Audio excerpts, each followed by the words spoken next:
So welcome to this super important think tank. We're talking today about a super important topic, gender equity in education and developments in Title IX. We have two wonderful presenters. We have Zoey Brewer, who's a policy organizer from Know Your Time, and Shiwali Patel, Director of Justice for Student Survivors and Senior Counsel at National Women's Law Center. We have Victoria Pilati as our moderator, and we have Lana Berlitz helping in the back end. Thank you all of you, and thank you to everyone who's joining today. Again, to talk about this super important topic. I'm looking forward to hearing from you. Unfortunately, I do have a conflict, so I'll have to leave halfway, but you're in great hands, and I'm happy that I could make half of the think tank. You can now go to the next slide, Lana. I'm so welcome. If you're not familiar with the Center for the Women of New York, you can go to the next slide. The Center for the Women of New York helps women overcome financial violence, social wellness, and legal issues by raising awareness and advocating for full gender equality for women, understanding their needs and connecting them with CWNY services, nonprofit partner organizations, public resources to aid, uplift, and address their challenges. We do have two locations in Queens. One is in Queensboro Hall, and the other one is in Bayside in Fort Hudson Park. Those are pictures of our two locations. Come see us in any of those places. Our current services are on the screen. We do refer. And if you have an issue and you're not sure if we offer that service, you can reach out to us and we will guide you in the right direction. We have financial literacy and career workshops, a women in crisis and a caregivers support group. We right before tax season, we do one-on-one tax preparation. We have workshops in person for gardening and sustainability on Thursday in our Fort Hudson location. Conversational ESL classes, and legal support that answers to inquiries via email. Yoga classes, also in our Fort Hudson location. We have self-esteem workshops, and those are thanks to our partner organization, the Hans Family Foundation. I see that some of you have joined us today. So happy to see you ladies from the Hans Family Foundation. And we have recently started our Women's Issues Think Tank, which was intended from the very beginning of this organization. So welcome everyone. You can go to the next slide. If you'd like to watch any of our past events, you can find them on our website, cwny.org/past-events. And if you have any questions, you can put them in the chat. Our presenters will try to address as many questions as possible. You can use the chat box if you are in Zoom. If you have dialed in, you can email your questions to events@cwny.org. And Lana will be monitoring our email and will make sure that your questions are addressed. And now I will turn it over to Victoria. Victoria, thank you so much for having organized this think tank for Title IX. Thank you, our presenters again. You take it away. Thank you, Cecilia, our president. So our first presenter, Shiwali Patel, is the Director of Justice for Student Survivors at the National Women's Law Center and leads the center's advocacy addressing gender-based harassment in schools.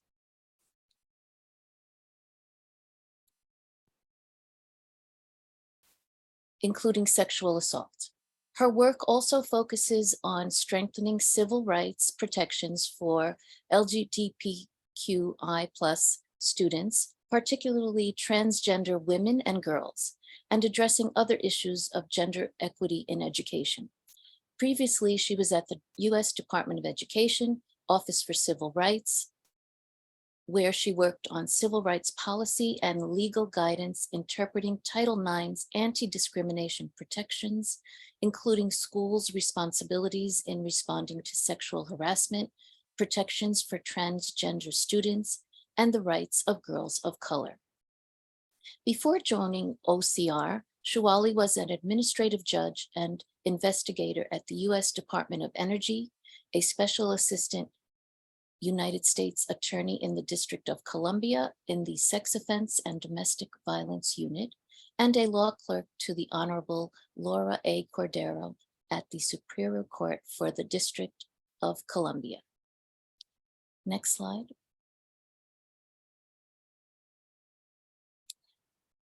Our other illustrious presenter is Zoey Brewer, who is a recent graduate from the University of Tennessee with a BA in Global Studies, Political Science, and Hispanic Studies. She is a policy organizer with Know Your Nine, a survivor and youth-led project of advocates for youth that aims to empower students to end sexual violence in their schools.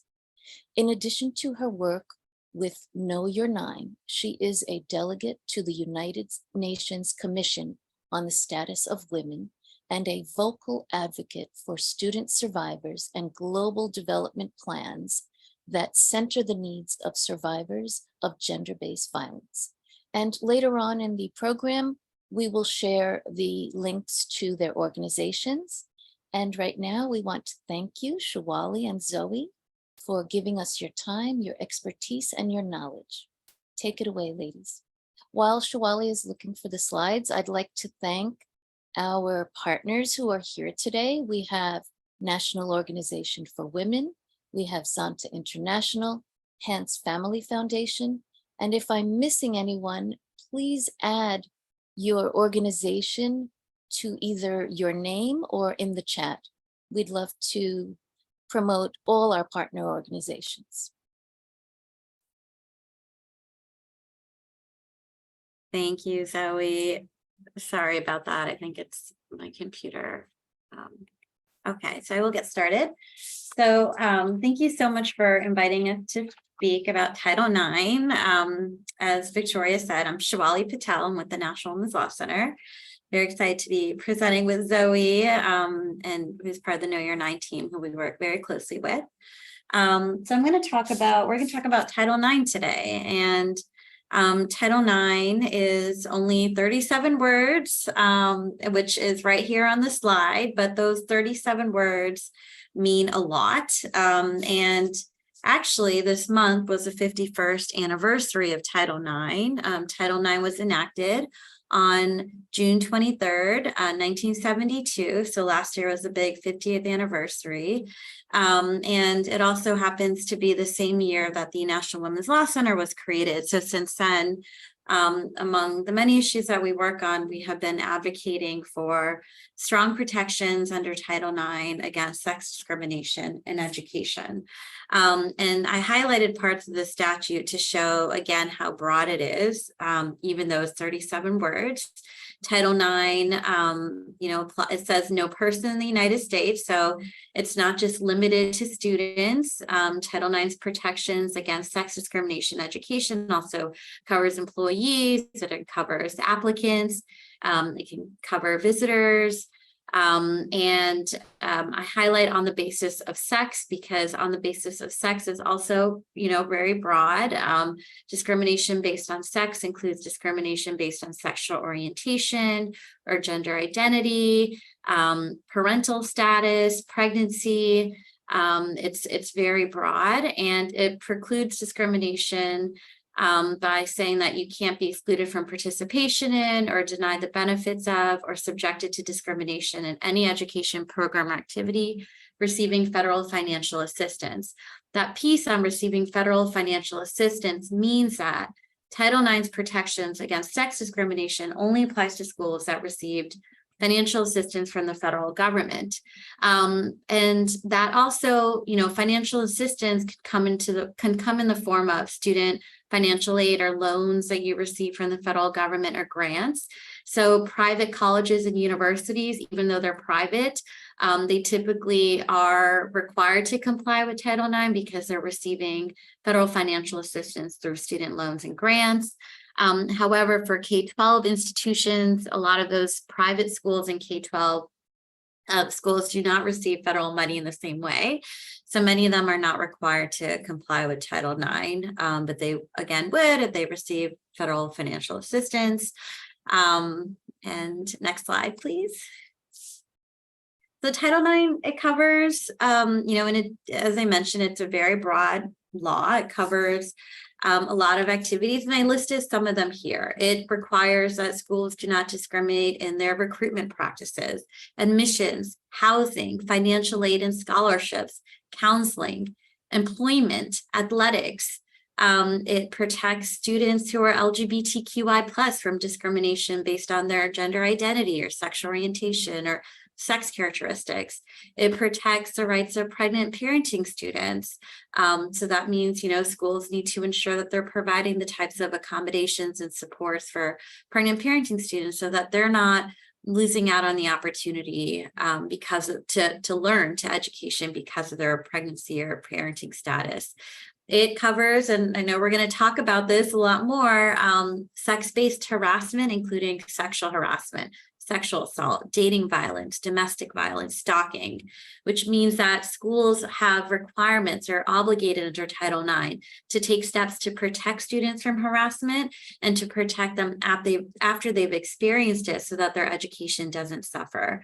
It also covers discriminatory discipline practices that especially impacts girls of color. So we know through the Department of Education Civil Rights Data Collection that Black girls are significantly more likely to be disciplined than white girls, for example. There's racial disparities when it comes to discipline. LGBTQI+ students also are more likely to face discipline. Students with disabilities are. And so, that's another issue when it comes to sex discrimination that Title IX impacts. While again, it's been 51 years since Title IX was enacted, there have been it has created a significant impact in our education system. We're seeing more women and girls in college, more women in tenure track faculty positions, more women and girls playing sports, but sexual harassment, sexual violence, sex discrimination in schools persist. The majority of college presidents are still men. Pregnant parenting students continue to be pushed out of school at high rates. LGBTQI+ students are facing an onslaught of attacks from discriminatory state laws. Sexual violence continues to be pervasive. And so while we made progress over the last 51 years, there's still a lot more that needs to be done to achieve, Title IX's goal, which is for educational equity so that, no one has their education suffered because of their sex. Next slide, please. So there are different ways to enforce Title IX. So that means, if a student or an applicant or employee faces discrimination based on sex, they have different avenues for relief to, ensure that their rights are protected. They could file a private lawsuit. They could file a lawsuit in court, with the court and kind of go through that process. They could also file a complaint with the U.S. Department of Education, which is the main federal agency that enforces Title IX. Now, the Department of Ed is not the only agency that enforces Title IX.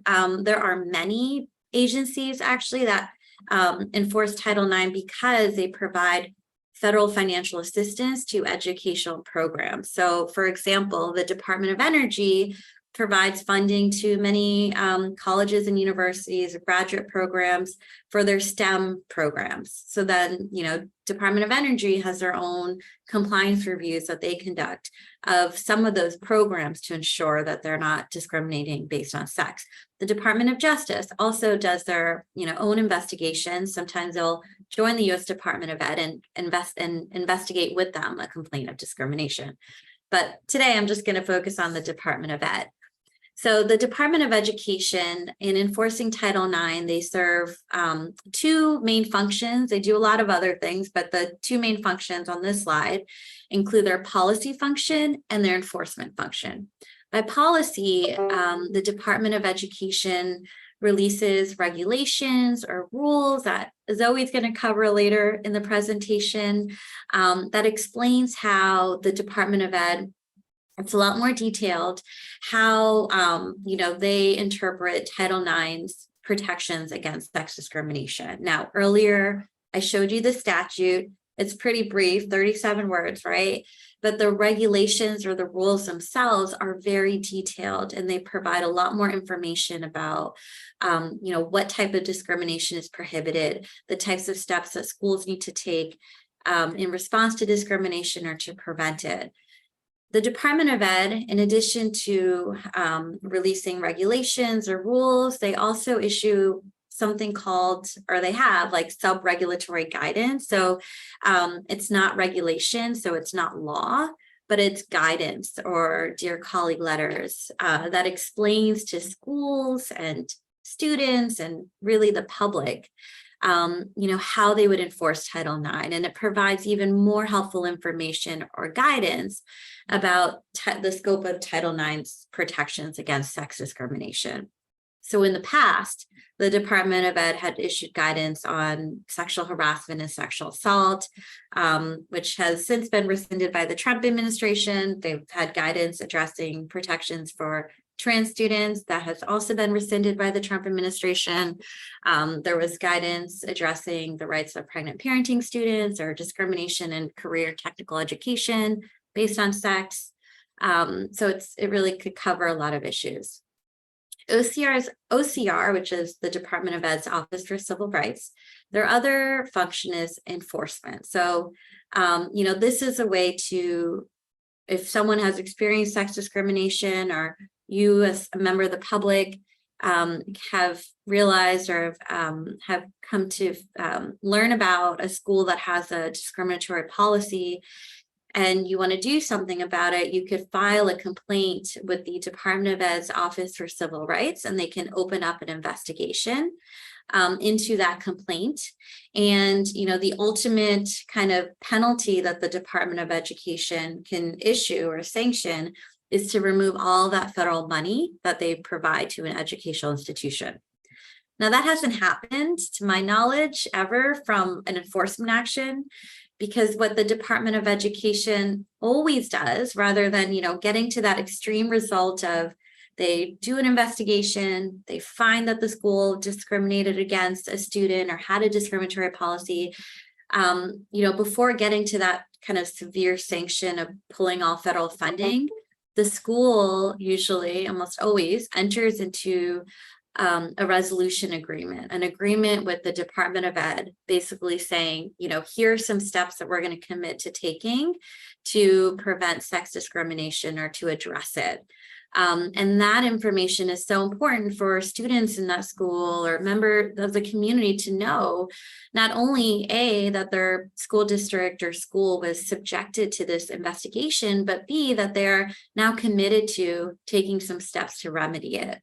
And so that's the enforcement function. And at the Department of Ed, there are 12 regional offices all across the country. You can color coded here on this map of the United States. And so depending on where you're filing a complaint, that regional office will, review that complaint. And next slide, please. And so now I'll pass it on to Zoey to talk about the Department of Education's Title IX role. Yeah, thank you, Shiwali. All right, so all of this kind of got started in 1975 when these regulations were actually issued. And so we're just going to run through a brief timeline of what Title IX has looked like over the years and, where we're projecting things to move into the future. Between 1997 and 2014, Ed issued guidance addressing sexual harassment in schools and kind of laid the groundwork for a lot of what Shiwali was talking about, these like clarifications to what Title IX means. And obviously this changed from administration to administration, but was generally, more or less the same. In 2017, this was all kind of turned on its head. The Trump administration would rescind Obama-era guidance and some dear colleague letters that came out within that period as well. And then finally in 2020, we would actually see Trump's final rule released and put into effect. So this new Title IX rule under Trump and then Betsy DeVos, weakened protections for students, especially in regards to sexual harassment. It relied a lot on sex-based stereotypes and misinformation in order to justify these changes to Obama-era guidance. And then it rescinded any remaining guidance by addressing sexual harassment in education. Fast forward to last year in 2022, on the 50th anniversary of Title IX, we finally got Biden's proposed changes. Definitely worlds of difference between the 2020 reg and then the proposed changes in 2022. But we still have a ways to go because we still have yet to see that final rule. And we are not anticipating it to come out until hopefully October 2023. Hopefully we won't have to wait any longer than that. But that is kind of up in the air. We'll get it when we get it, kind of at this point, unfortunately. Right. So what was the Trump 2020 Title IX rule? So first, schools were required or allowed to ignore reports of sexual harassment if it didn't fit a narrow definition. So one of the first things the Trump reg did was outline what sex-based harassment was and what it wasn't. And unfortunately, a lot of students were left out of this definition, leaving them without the ability to go through a Title IX investigation if that was the course of action they wanted to take. More specifically, any sexual harassment that took place in an off-campus housing or online. Obviously, 2020 was the pandemic, so we had a lot of students engaging in school virtually. So not only was this leaving students vulnerable who maybe didn't live on campus or lived in off-campus housing, but also left students vulnerable if they were engaging in online classes or on Zoom. And then if one of the people didn't go to the school anymore. So maybe, maybe the abuser had graduated or was a year out, or was a member of the community, or maybe a member of a university nearby, or maybe the survivor had graduated out or dropped out. Unfortunately, that didn't leave them with Title IX as an option. And then in colleges and universities, if it wasn't reported to the correct person, then it wouldn't count per se, and they wouldn't be able, or schools have the opportunity to ignore that report. Next, schools can mistreat or further harm survivors. So schools were allowed to treat students unreasonably as long as it wasn't too unreasonable, whatever that's supposed to mean in the eyes of the department. Again, just leaving a lot of students without options, or allowing students to experience multiple instances of discrimination before it met that clearly unreasonable standard. And then schools couldn't provide a full range of supportive measures. So ideally, we want students to have as many supportive measures and resources available to them as possible, so they really have the ability to stay in school. So, this can be loan counseling, this can be being able to be in a different dorm than your abuser, getting class schedule changes, no contact orders, the list goes on and on and on. Really, anything a survivor can dream up to make their education feel safer is a topic of discussion for supportive measures and could be pursued. But unfortunately, the 2020 rule really limited those options down pretty severely. And then schools can, and in many instances, must use uniquely unfair investigation procedures for sexual harassment. So a few of these schools must presume that there was no sexual harassment, keeping in mind that Title IX is not a criminal procedure at all. This is purely in the schools. And so this, presumption of innocence isn't something that is typically standard in similar investigations. So even if you think of like school conduct investigations, which are very, very similar to Title IX, and in a lot of instances go hand in hand with Title IX investigations, that's not the common trend.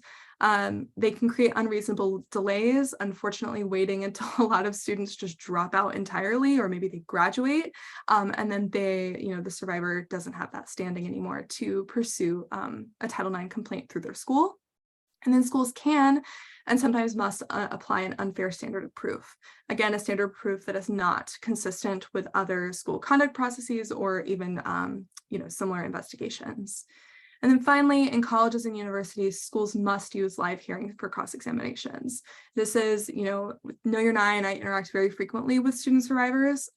This is one of the biggest deterrents to reporting for a lot of students because they're having to sit in a room either in front of, their abuser or maybe their abuser's parents or their lawyer or their friends and, be subject to questions that, aren't always the most above board or even relevant questions to, finding out what happened. So that brings us to today. We now, like I said earlier, have the proposed changes to the Title IX rule. So there are a few points that, that are going to be possibly going into effect come hopefully October.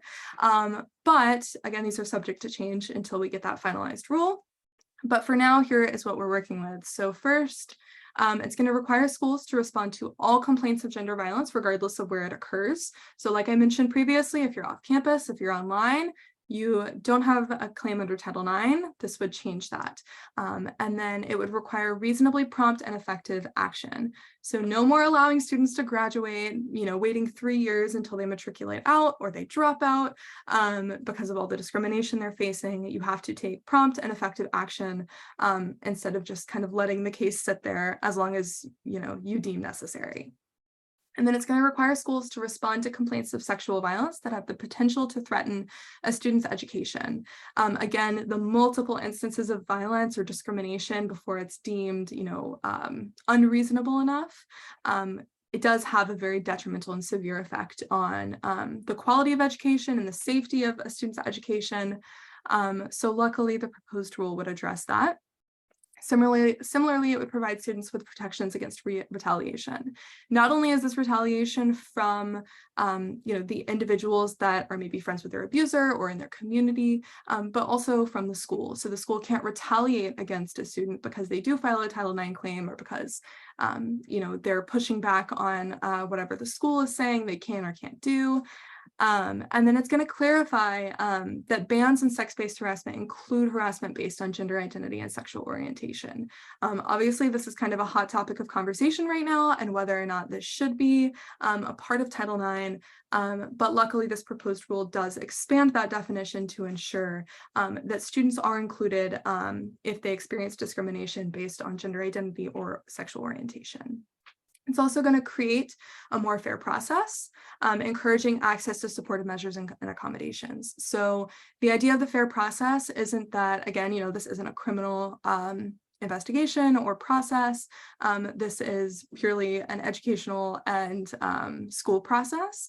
And so because of that, we should do our best to make sure that students have the resources and support they need to ensure that they can equitably engage in the Title IX investigation. So whatever support resources they may need to do that, the school should provide.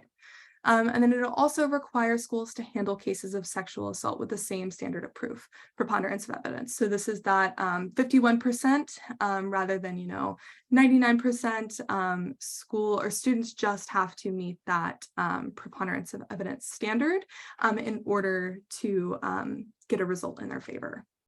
And then the informal resolution process. These are allowed to respond to instances of sex-based harassment, but only if they are appropriate and voluntary. So for example, a school would have to gauge whether or not the particular instance of violence or discrimination warrants an informal process, and then both parties do have to willingly participate in it in order to proceed with it. And finally, again, it does include protections for both LGBTQ students and then pregnant and parenting students, acknowledging that they do experience disproportionate rates of discrimination and violence in their education. Okay, I'll pass it over to Shiwali.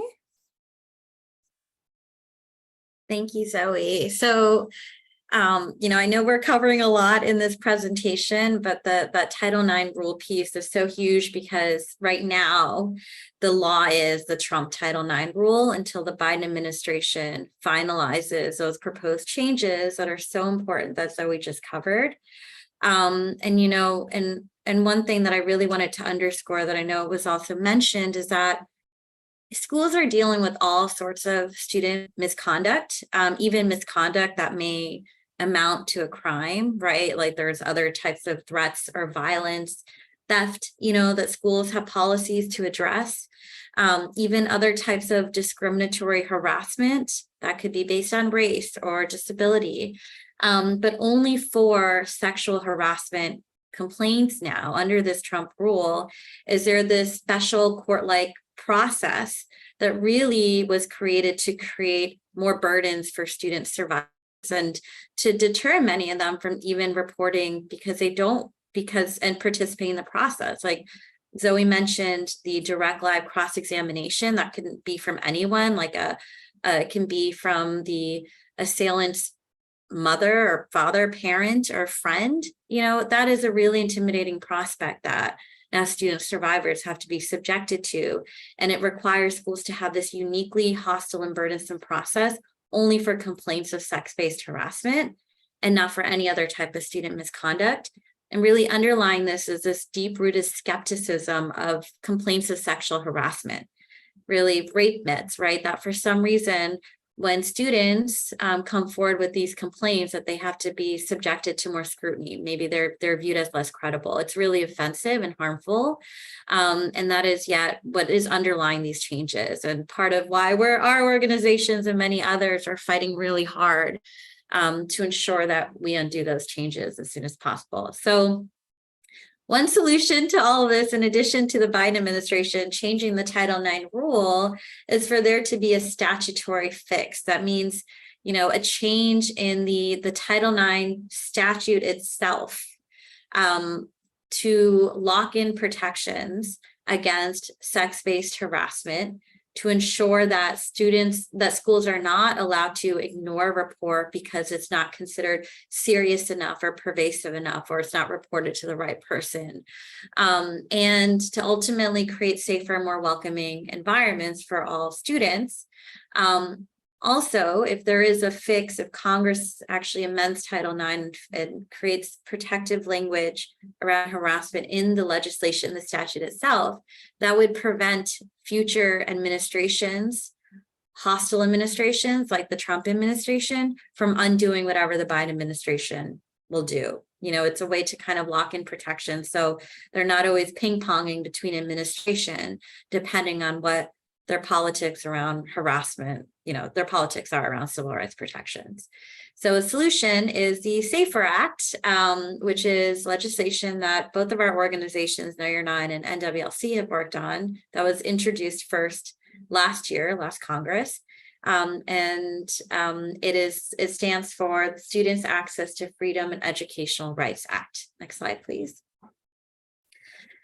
So we are expecting that there will be a reintroduction of the SAFER Act later this year, and we'll definitely let your organization know, the Center for Women in New York, to know if there are ways to engage and to encourage your Congress member to support this bill, and just to be educated about it. So what the SAFER Act would do, as I mentioned, it would amend Title IX, but it would also amend Title VI, which prohibits discrimination based on race, color, and national origin. It would amend Section 504 of the Rehabilitation Act, which prohibits discrimination based on disability, and the Age Discrimination Act.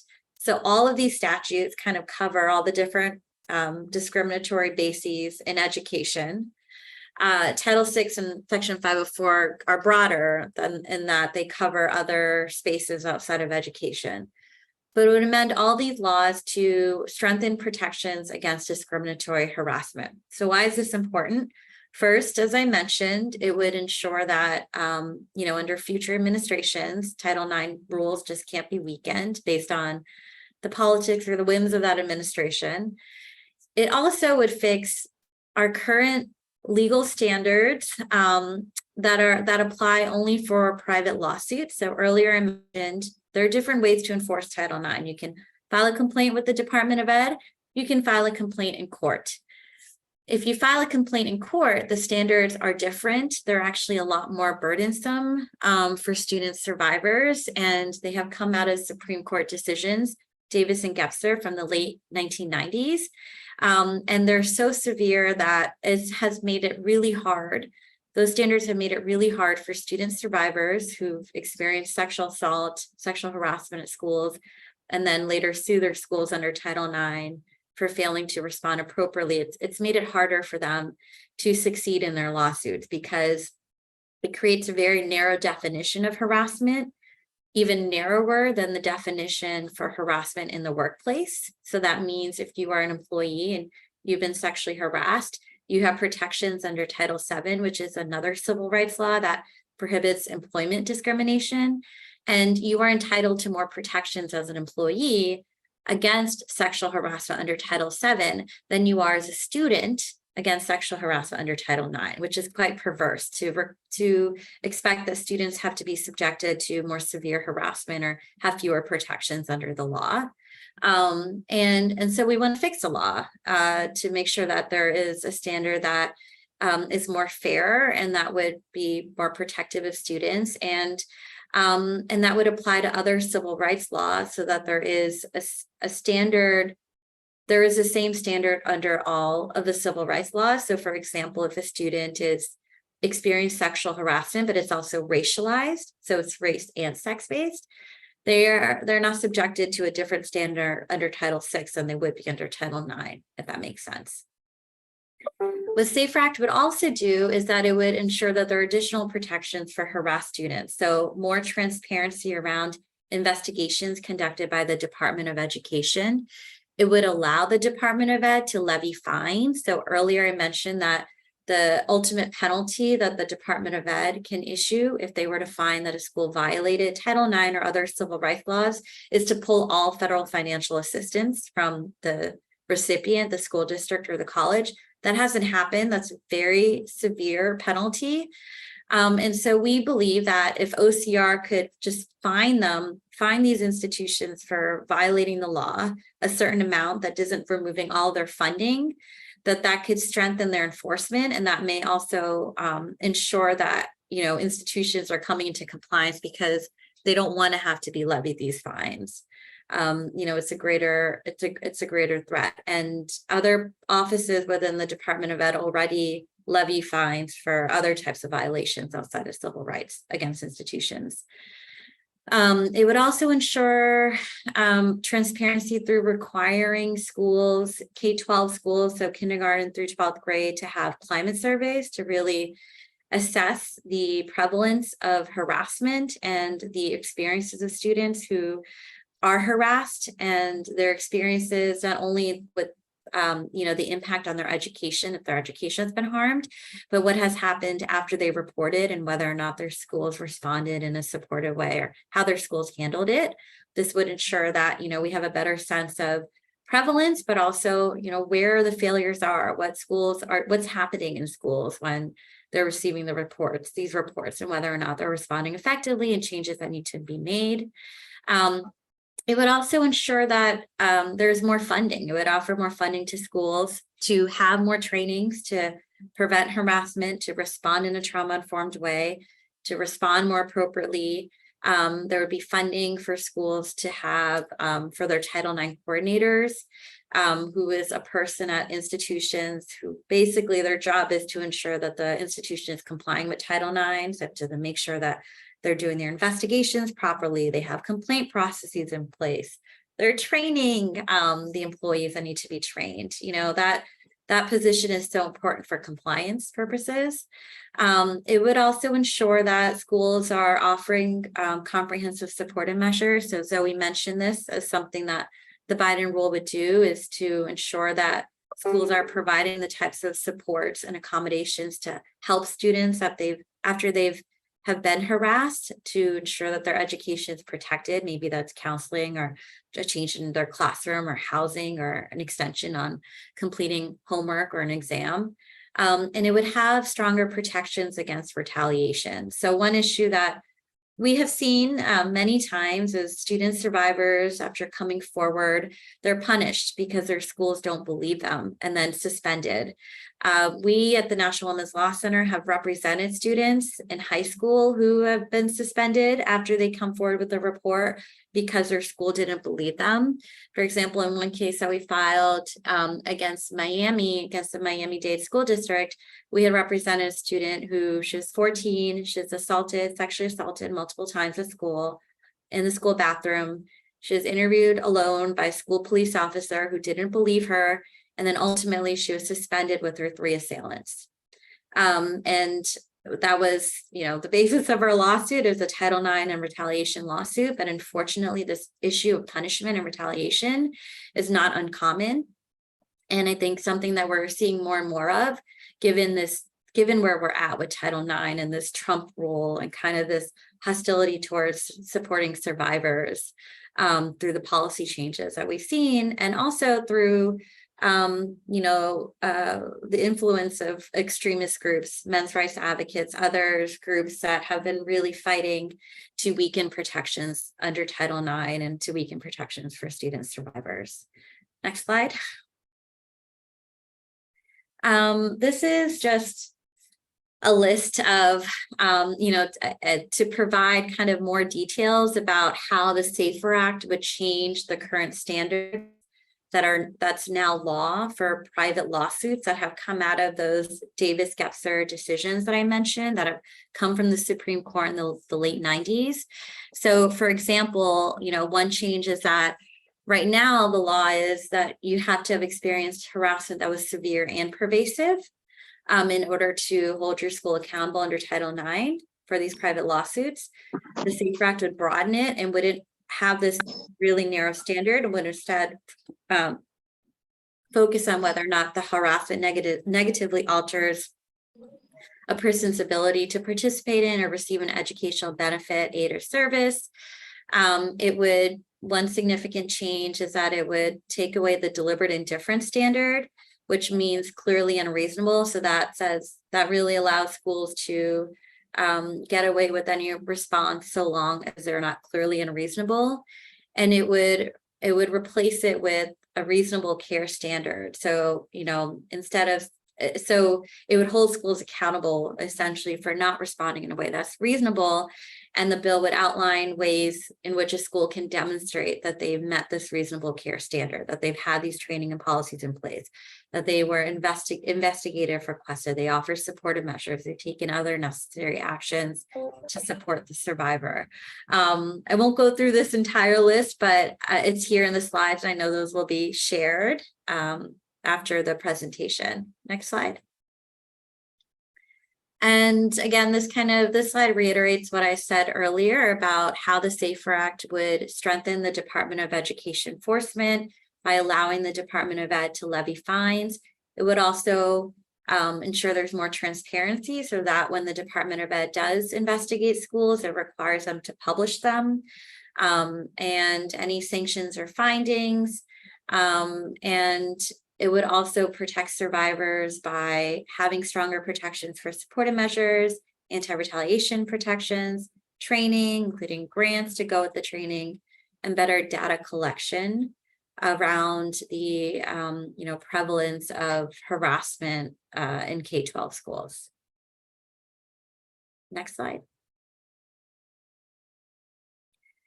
So that's it for now. We wanted to leave some time for questions because we know that this was there was a lot that we covered in this presentation in a short amount of time. So we'd love for you to ask any questions. We're happy to answer them.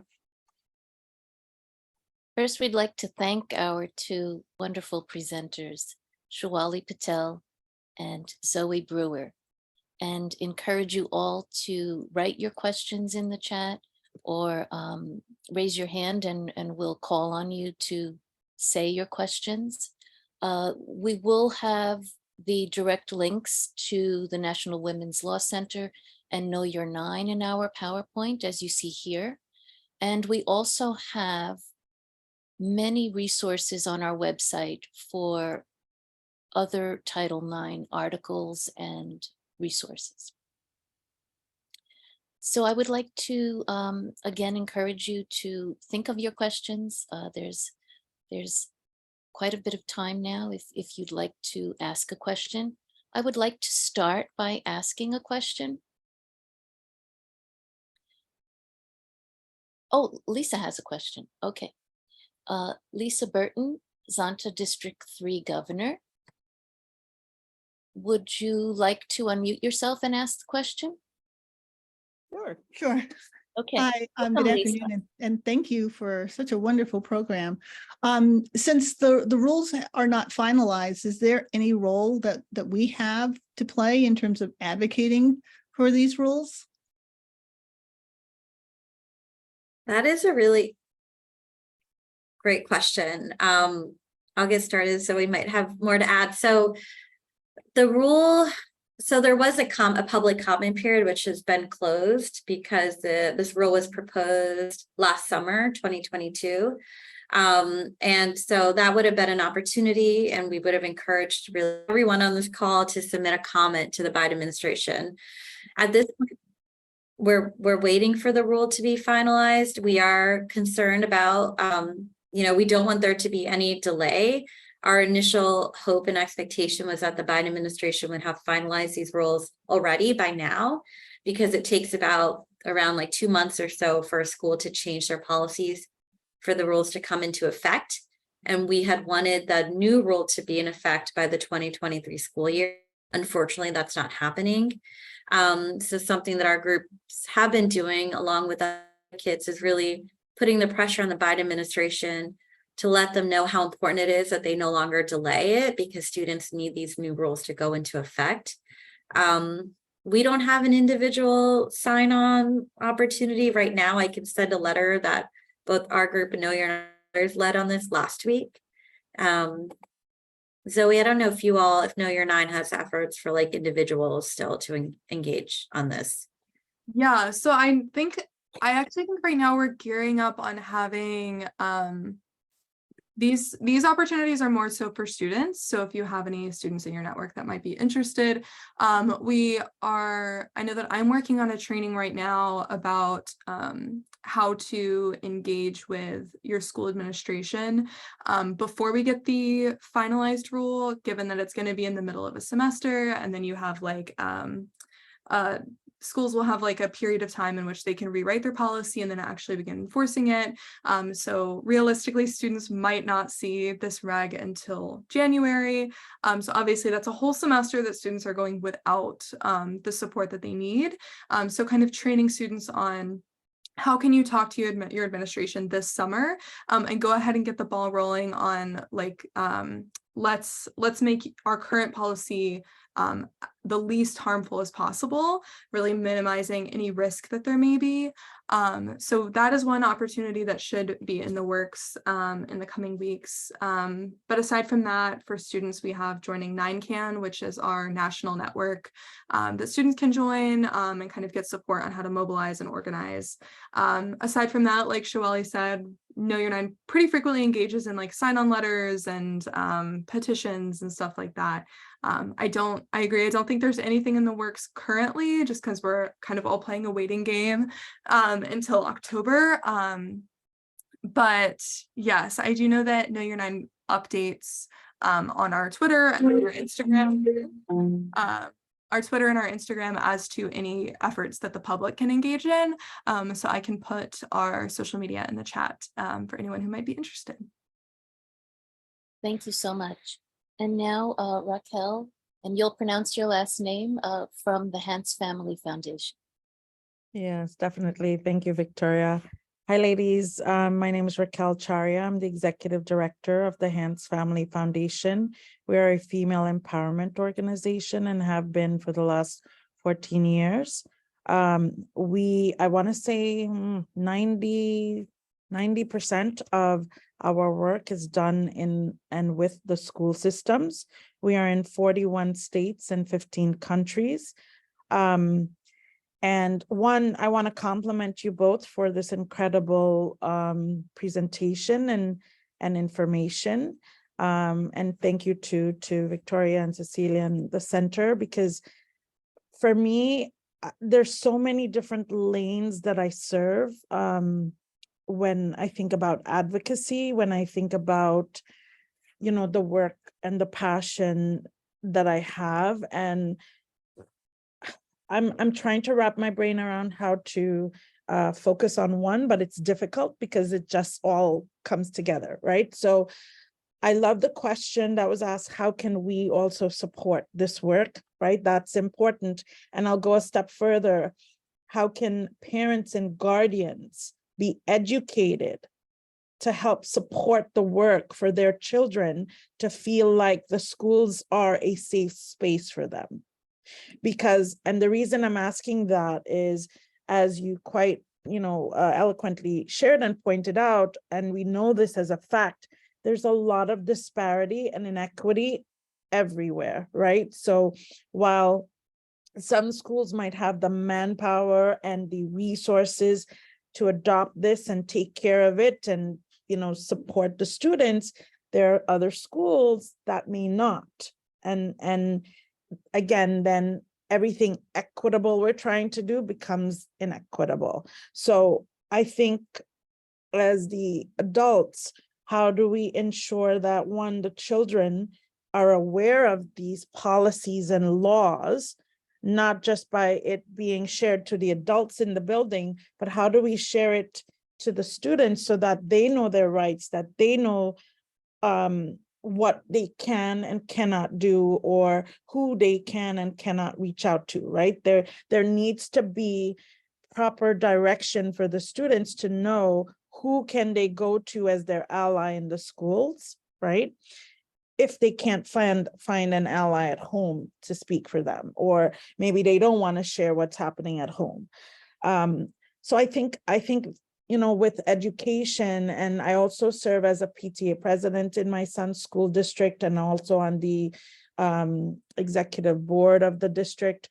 And I always share in every meeting space that I'm in, when we're talking about children and advocacy for children, yes, but how do we educate the parents and the guardians so that this becomes a full circle kind of empowerment, because the students are in the schools with the adults, right? As in staff and administration and teachers, but they also have adults and guardians at home. And if everyone is on the same page, then advocacy becomes successful, support becomes successful. So I just wanted to share that. And then again, how, for me as a director, how can we partner with you? Because this is tied to some of the work that we already do when we provide the first tier safe space for girls and women everywhere. So sorry, that was a lot, but that's my thought process. I think that's super helpful. Also, like, one of the things that, especially, unfortunately, Title IX is often a conversation about colleges and universities, but like really it is also truly about K through 12, and K through 12 is like so frequently left out of the conversation. And I know that when I was in high school, I was in a very, very large school district, had like 100,000 students, like I'm from Memphis, Tennessee. So it was a big district, lots of people. And we only had one Title IX coordinator, which should automatically like have, brought up red flags, because there's no way that one individual person can effectively support 100,000 students on their own when they're already underfunded and, just don't have the support they need.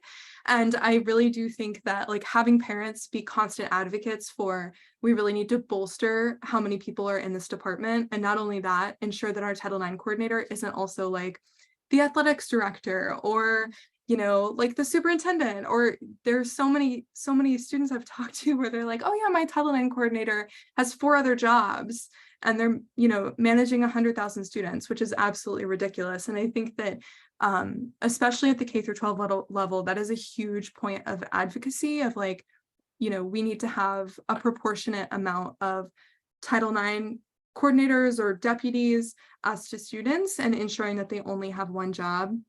As far as like educating students, that is Know Your Nine's specialty, as we empower students on their rights under Title IX, how to organize. I've talked with a lot of students about not only their rights, and then, they're like, oh my gosh, we didn't know any of that. And then that kind of empowers them to get active in their community and make demands of either their university or their school district. And so, you know, if you head to Know Your Nine's website, we have so many resources on, you know, what your rights are, but also how to effectively mobilize and pressure your schools to actually be in alignment with what Title IX means and like what the current regulations are, or in the case of right now under the Trump regulation, how to minimize that damage, and also, you know, how to engage at the state level. So I would definitely recommend sending any students you have in your networks to our website. You can send us an email. We even hop on calls with students and train them one-on-one as to how to engage with all of this. And I think sort of like, because currently at the school level, I'm also on like the CRSE committee, right? So, you know, even if there were committees at schools where you have student voice, you know, like a collaborative committee, right? So every stakeholder is hopefully represented. That's something to think about for the future. The same way that the school systems are now diving into diversity, equity, inclusion, all of that. This can be a perfect addition, right? Like a Title IX committee where you have every stakeholder represented and the concerns brought. One thing I want to quickly share is we were part of the Youth Summit this past weekend in New York City. And we had an entire cohort of students from a high school. And this is what I mean by listening to the students, because they are talking. So the adults have to listen and pay attention in terms of what they're dealing with at the schools. And, you know, the students share that what is resourceful and helpful to them is not being provided under the terms of, I'll just say a label, SEL, right? So, oh, you know, the schools will check off a box. Yes, we have SEL this, we have SEL that, but it's not filling the needs of the student as to what they need in terms of SEL. So, you know, to your point, please continue sharing and educating the student populations, because we are raising the future generation of leaders. And I think this is something, again, I've never even dived this deep into this information, and already it's a wealth of knowledge you provided. So thank you.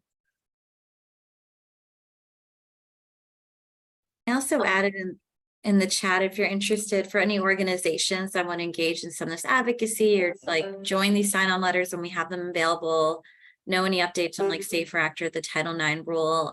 We do have a listserv. So you can just email me. It's a Title IX like rapid response strategy list for organizational advocacy. So feel free to email me. And for parents, I know there's some organizations that work with parents of students who've experienced sexual harassment or kind of organize parents to advocate for more protections, like Safe Bay and SSAIS. So you might know of others as well, but there are some of those groups too, if you want to kind of have more resources for parents. And I actually have to go now at 2:30. I think you might hang on a little bit longer, but thank you so much for inviting me to speak. Thank you so much, Shiwali. And I understand Zoey can stay another 5 minutes. So we will be wrapping up. Thank you, Shiwali. It's not rude to leave. We're at our time. And for those of you in the audience, we understand if you need to leave. We will just continue for another 5 minutes. This will be recorded.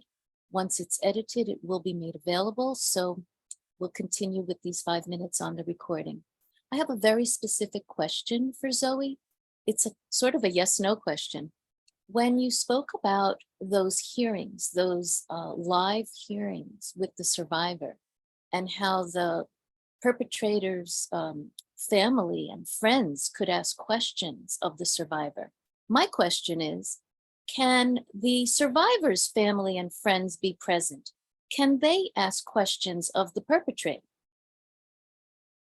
Yes, so that they can, first of all, anybody, so in the regulation, the way it's phrased is basically anybody, whether it be the respondent or the complainant, can have anybody they want to represent them and ask those cross-examination questions, except the trick is it can't be the individual themselves. So it can, again, family friend, parent, sister, brother, lawyer, whoever it may be, they are permitted to ask that question. Unfortunately, it's a little bit of a double-edged sword, because, you know, when you're there are unfortunately a lot of things that are put in the rule that if it only applied to the survivor, you'd be like, oh man, that's great, like fine, go for it.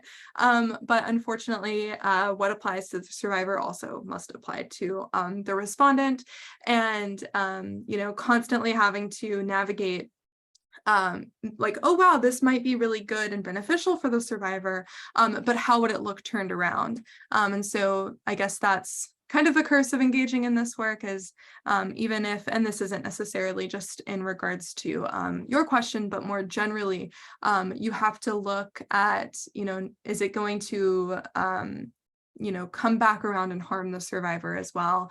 And so, you know, every single policy that's put forth from the department, you know your nine, and I'm sure NWLC as well, is having to ask that question of, you know, how would it look like if the respondent was the one doing this and it was coming back to harm the survivor? And, you know, just kind of always keeping that in mind. So. Thank you, Zoe. I was so curious about that, but yes, it is a double-edged sword.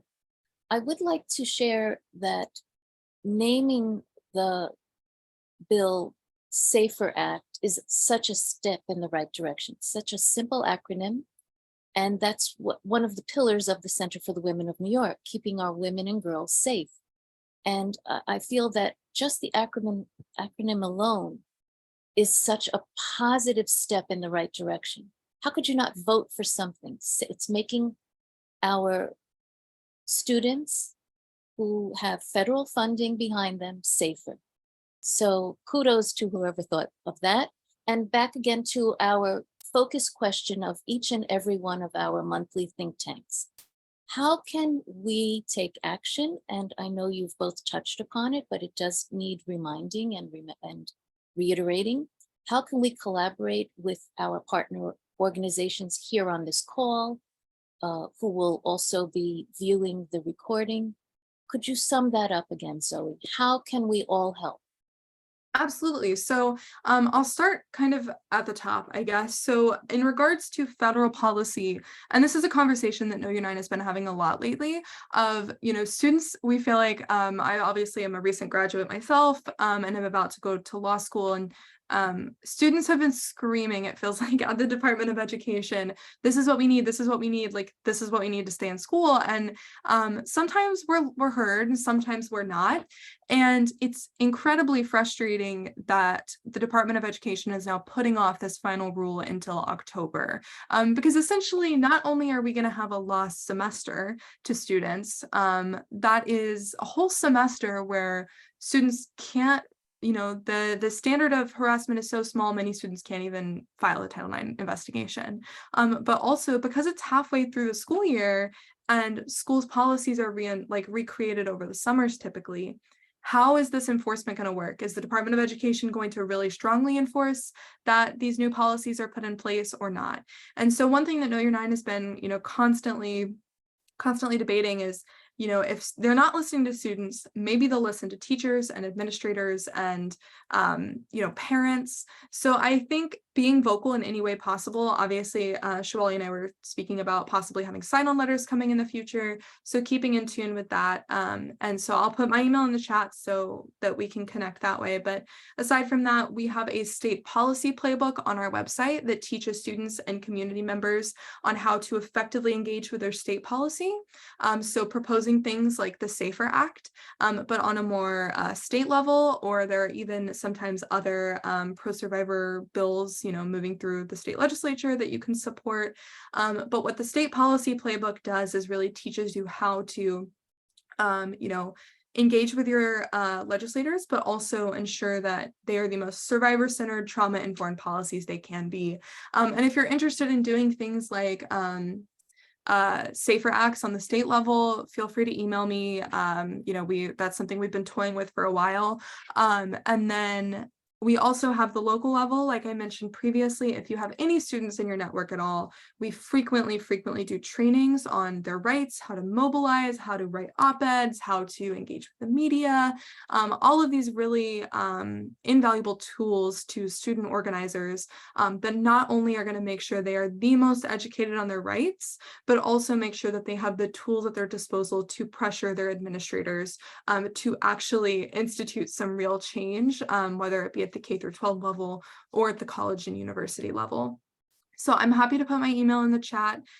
If you email me any questions, if you just want to get plugged in to upcoming things, feel free to. Like I said, I also frequently do one-on-one trainings with students. And so if you have a group of students who might be interested, feel free to send them my way. I'm always happy to help.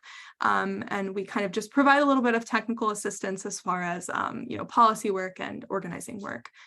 So that are all of the opportunities we have at the present moment. But again, just stay tuned to our website, our social media. We're constantly posting things there as to how you can participate, not just in our work, but our partners' work as well.